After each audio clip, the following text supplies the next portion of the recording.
Existe uma pergunta que me acompanha há muito tempo. Quanto mais observo o comportamento humano, mais ela me incomoda.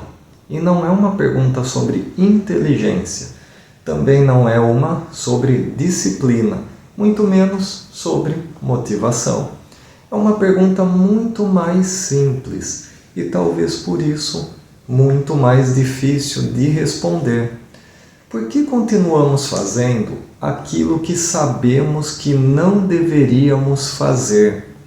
Pense por alguns segundos. Quase todo mundo sabe que dormir melhor faz bem, que se alimentar melhor faz a diferença, que passar menos tempo no celular ajuda a recuperar a atenção, que economizar dinheiro é mais inteligente do que gastar por impulso, que começar hoje costuma ser melhor do que adiar para segunda-feira. Nós sabemos disso. Não estamos falando de falta de informação.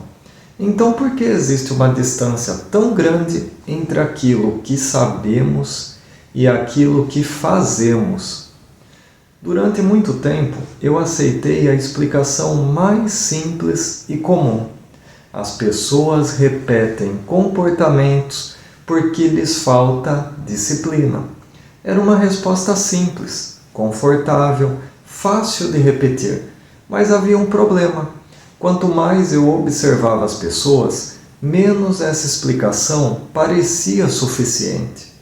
Porque existem pessoas extremamente disciplinadas que continuam repetindo comportamentos altamente destrutivos.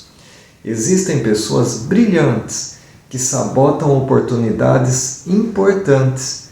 Existem profissionais que ensinam exatamente aquilo que não conseguem aplicar em suas próprias vidas. Se disciplina explicasse tudo, essas contradições simplesmente não existiriam. Então comecei a desconfiar de que estávamos olhando para o problema pelo lugar errado. Talvez o comportamento humano nunca tenha sido apenas uma questão de saber o que é certo. Talvez exista alguma força invisível atuando entre o conhecimento e a ação. E foi essa possibilidade que me fez começar a observar pequenas cenas do cotidiano, não grandes acontecimentos, cenas comuns, porque muitas vezes é no comum que os padrões aparecem. Imagine uma pessoa que decide começar um projeto muito importante. Ela senta diante do computador, abre o arquivo, mas antes de escrever a primeira linha, responde uma mensagem, depois outra, resolve um detalhe aparentemente urgente, organiza a sua mesa de trabalho, confere um e-mail, quando percebe, 40 minutos se passaram. Ela esteve ocupada o tempo inteiro, mas não fez aquilo que realmente dizia ser a prioridade. Essa cena parece algo banal, mas talvez ela revele algo muito maior, porque a pergunta não é por que ela perdeu 40 minutos. A pergunta é, por que ela escolheu justamente as tarefas que mantinham a sensação de progresso sem produzir a mudança que ela realmente desejava. Foi nesse momento que eu percebi uma coisa. Talvez nós estejamos usando a palavra escolha de uma maneira muito precipitada, porque nem todo comportamento nasce de uma decisão consciente. Alguns comportamentos são tão repetidos que deixam de parecer escolhas. Eles passam a parecer algo natural. E aquilo que parece natural raramente é questionado. É curioso, quando alguém repete um comportamento por muito tempo, costuma dizer, esse é o meu jeito. Mas será que é mesmo? Ou será que chamamos de personalidade aquilo que apenas repetimos durante anos e anos? Essa pergunta mudou completamente a maneira como eu comecei a investigar o comportamento humano. Porque, se for verdade, muitos dos nossos hábitos que existem para construir um futuro melhor não são hábitos. Eles existem para manter coerente a história que contamos sobre nós mesmos. Foi então que eu escrevi uma frase no meu caderno. Não como uma conclusão, mas como uma hipótese. Conhecimento amplia possibilidades. Comportamento protege narrativas. Ainda hoje não considero essa frase uma verdade, mas ela me ajuda a observar coisas que antes passavam despercebidas. Por exemplo, uma pessoa que sempre diz "eu nunca consigo terminar o que começo", na primeira vez, isso pode ser apenas uma descrição. Na 10ª, começa a soar como uma identidade. Na 100ª, passa a orientar o comportamento. Sem perceber, ela começa a agir de forma coerente com essa narrativa. Não porque alguém a obrigou, mas porque seres humanos buscam coerência entre aquilo que acreditam sobre si mesmos e aquilo que fazem. Talvez seja por isso que mudar seja algo tão difícil, porque mudar não significa apenas fazer algo diferente. Significa desafiar uma história que durante muito tempo pareceu explicar quem nós somos. E histórias têm um poder silencioso. Elas não apenas explicam o passado, elas moldam o futuro. E quanto mais penso nisso, menos acredito que a pergunta mais importante seja como mudar. Talvez exista uma pergunta anterior, uma pergunta mais desconfortável. Que história meus comportamentos continuam confirmando todos os dias? Porque talvez nossos comportamentos não estejam tentando nos impedir de crescer. Talvez estejam apenas tentando manter viva uma narrativa que já se tornou algo familiar. E é justamente aqui que a investigação começa. Porque se quisermos compreender por que repetimos aquilo que sabemos que não deveríamos repetir, talvez precisemos parar de olhar apenas para os comportamentos. Talvez precisemos olhar para a história que esses comportamentos insistem em proteger. Existe uma tendência curiosa no comportamento humano. Quando repetimos uma ação muitas vezes, várias vezes, deixamos de prestar atenção nela. É como morar durante anos na mesma casa. Nos primeiros dias, você percebe cada detalhe, a cor das paredes, o barulho da rua, o cheiro dos cômodos. Mas com o tempo, tudo isso desaparece da consciência. Não porque deixou de existir simplesmente, mas porque se tornou familiar. E talvez o comportamento siga exatamente a mesma lógica. No começo, escolhemos, depois repetimos, e mais tarde esquecemos de um dia escolhemos algo. E por fim, passamos a acreditar que sempre fomos assim. Talvez seja por isso que tantas pessoas confundem repetição com identidade. Nós dizemos, eu sou ansioso, eu sou procrastinador, eu sou desorganizado. Mas existe uma pergunta que quase nunca fazemos. Em que momento um comportamento passou a definir quem você acredita ser? Essa pergunta me levou a observar outra coisa. Pense uma criança aprendendo a caminhar. Ela cai, levanta, cai novamente e continua tentando. Em nenhum momento ela conclui, talvez eu não tenha nascido para isso. Ela simplesmente continua. Agora compare essa cena com um adulto. Ele tenta abrir um negócio. fracassa e repetidamente transforma um acontecimento em uma identidade. Eu não levo jeito para empreender. Tenta falar em público, fica nervoso e conclui: eu não sou esse tipo de pessoa.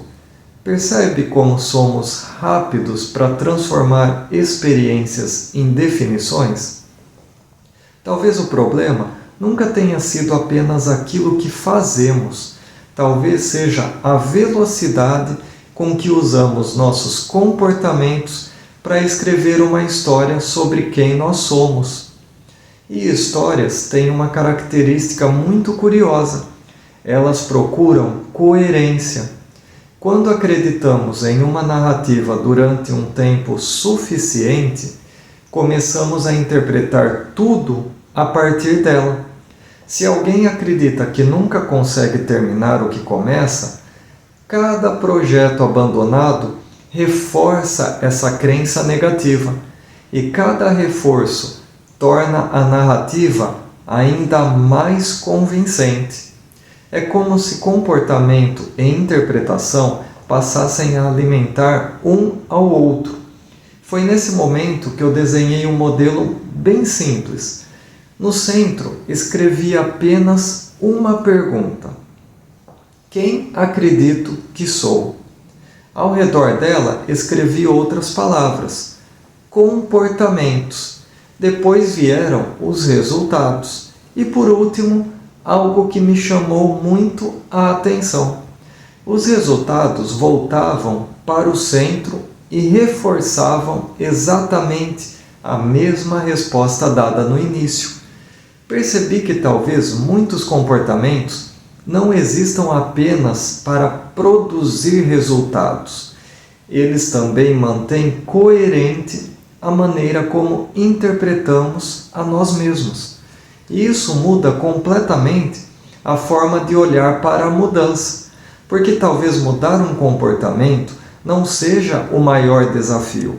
O maior desafio pode ser aceitar que a história que contamos sobre nós mesmos já não explica quem podemos nos tornar. Existe uma frase que eu anotei no meu caderno e que ainda me faz pensar. Todo comportamento repetido acaba pedindo uma explicação. E muitas vezes essa explicação vira identidade. Mas identidade, ela não nasce pronta. Ela também é construída. E tudo aquilo que é construído pode, em algum momento, ser reconstruído. Não de um dia para o outro, nem por força de vontade, mas pela coragem de observar aquilo que parecia óbvio. Talvez a transformação não comece quando você aprende uma técnica nova.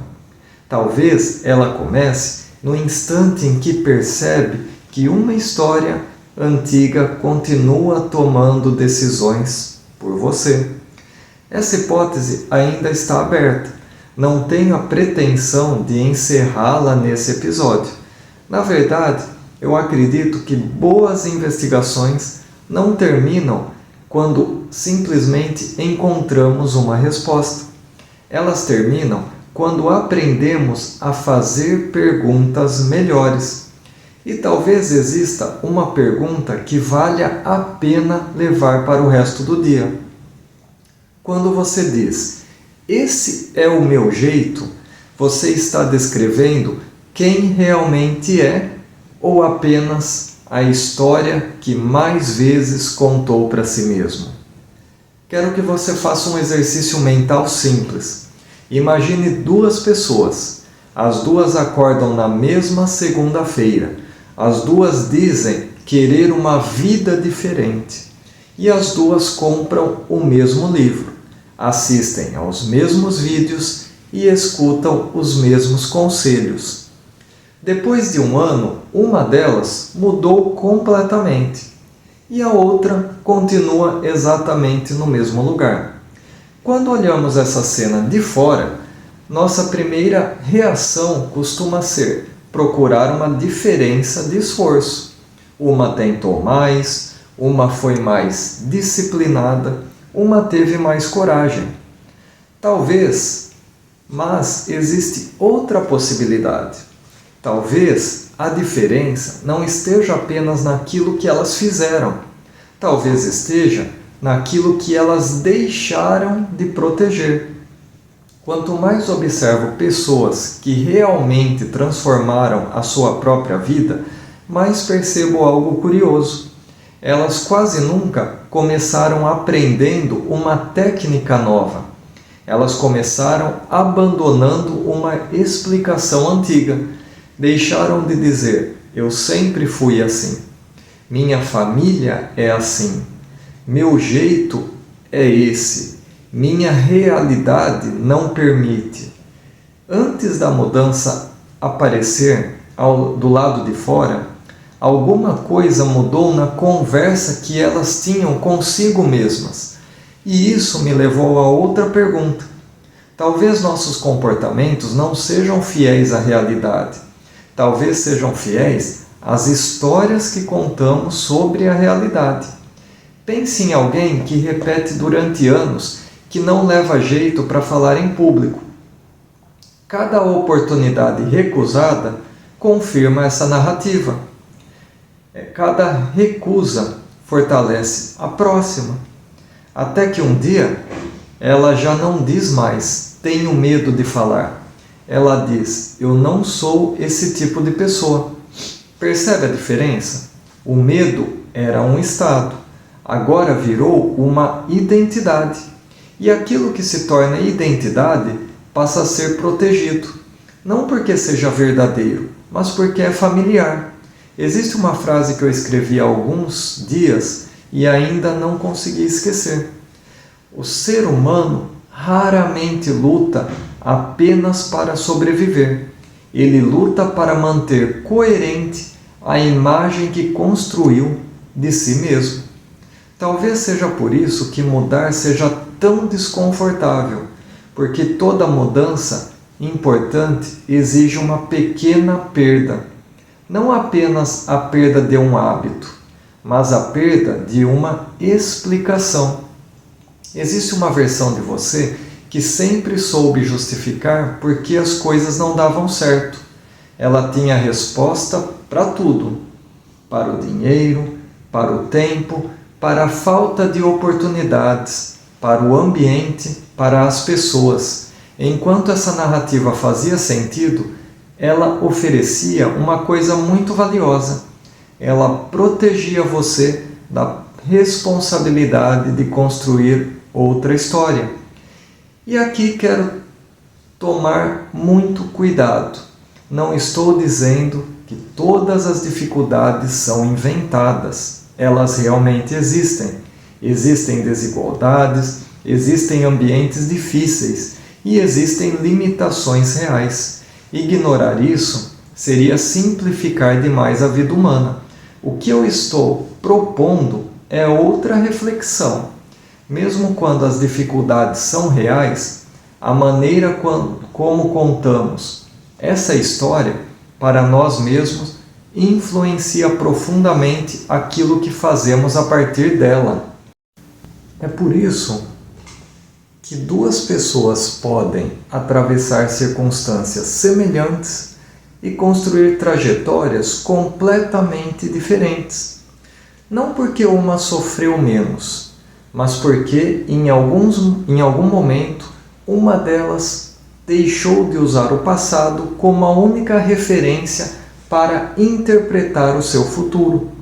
Talvez seja aqui que a mudança realmente comece, não quando aprendemos algo novo, mas quando percebemos que algumas narrativas continuam dirigindo a nossa vida muito tempo depois de terem perdido a utilidade.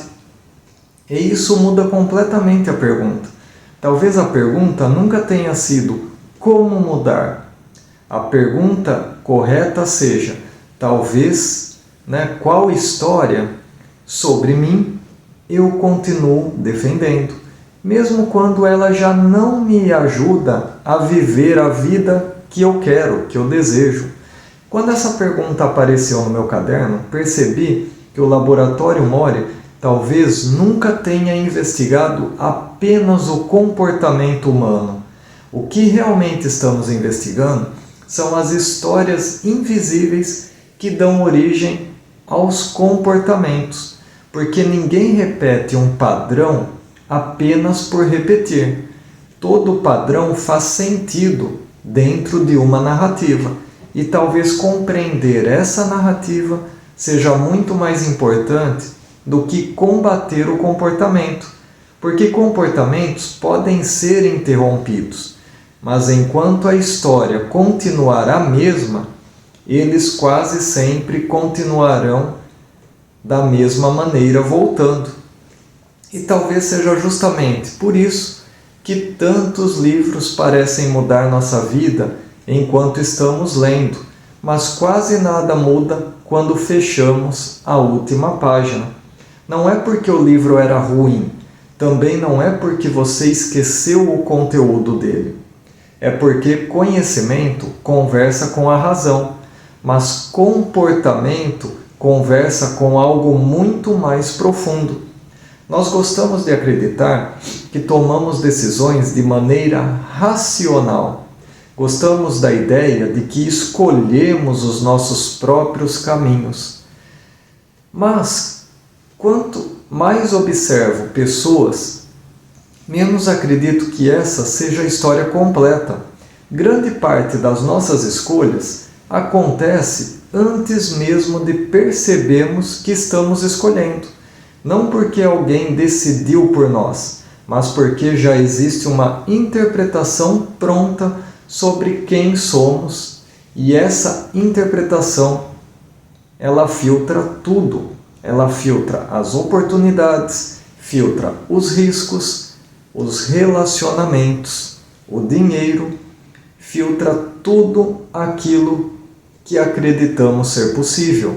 E talvez seja por isso que duas pessoas possam ouvir exatamente a mesma frase e construir vidas completamente diferentes. Uma escuta, você consegue aprender, a outra escuta, isso não é para mim. A frase foi a mesma, o significado que mudou. Porque significado nunca está apenas nas palavras, está na história que as recebe. Foi nesse momento comecei a desconfiar de outra coisa. Talvez não vivamos apenas dentro de uma casa, nem apenas dentro de uma cidade. Talvez cada um de nós viva dentro de uma narrativa. E essa narrativa define o tamanho do mundo que conseguimos enxergar. Imagine alguém que acredita profundamente que nunca será capaz de empreender. Quando surge uma oportunidade, ela não vê uma oportunidade, ela vê uma ameaça. Imagine alguém que acredita que nunca será amado. Quando recebe carinho, não sente segurança, sente desconfiança. Imagine alguém que acredita que dinheiro sempre traz problemas. Mesmo quando começa a prosperar, encontra maneiras de voltar ao lugar que considera familiar. Não porque deseja o sofrimento, mas porque existe uma coerência silenciosa entre aquilo que acredita e aquilo que consegue sustentar. Foi então que eu percebi uma coisa que me deixou bem desconfortável. Talvez não sejamos prisioneiros dos nossos comportamentos. Talvez sejamos prisioneiros das histórias que tornam esses comportamentos inevitáveis. E isso muda completamente a investigação, porque agora a pergunta deixa de ser como faço para parar de procrastinar e passa a ser que história torna a procrastinação coerente. Ela deixa de ser como faço para ganhar mais dinheiro e passa a ser que história faz com que eu sempre volte ao mesmo lugar. Ela deixa de ser como me torno mais disciplinado e se torna quem eu preciso deixar de ser para que a disciplina deixasse de parecer um esforço. Percebe como todas essas perguntas mudaram? Nenhuma delas procura uma técnica, uma explicação técnica. Todas procuram compreender uma narrativa. E talvez seja exatamente isso que o comportamento humano esteja tentando nos dizer o tempo inteiro. Que nossos atos não são apenas movimentos, são mensagens. Mensagens sobre aquilo que acreditamos, sobre aquilo que tememos e aquilo que esperamos. E principalmente sobre aquilo que ainda não tivemos coragem de questionar. Talvez a maior prisão de uma pessoa nunca tenha sido o ambiente onde ela nasceu, onde ela convive, nem a falta de oportunidades, nem as circunstâncias.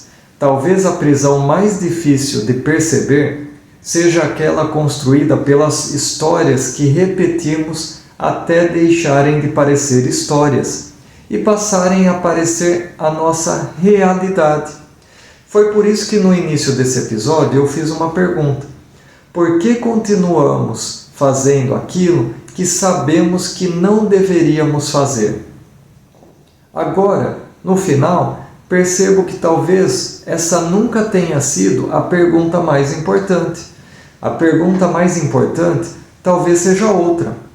Quem escreveu a história que seus comportamentos continuam tentando confirmar todos os dias? E essa pergunta ainda mais difícil, essa história ainda merece continuar sendo escrita? Porque talvez a transformação nunca comece quando encontramos uma resposta. Talvez ela comece no instante em que encontramos coragem para desconfiar da narrativa que sempre pareceu explicar quem somos. E é por isso que o Laboratório Mori não existe para oferecer apenas respostas prontas. Ele existe para investigar perguntas e respostas que mudam a maneira como interpretamos a vida. Porque quando a interpretação muda, o comportamento pode mudar junto. E quando o comportamento muda, a história também pode ser reescrita. Nos vemos no próximo episódio. Até mais!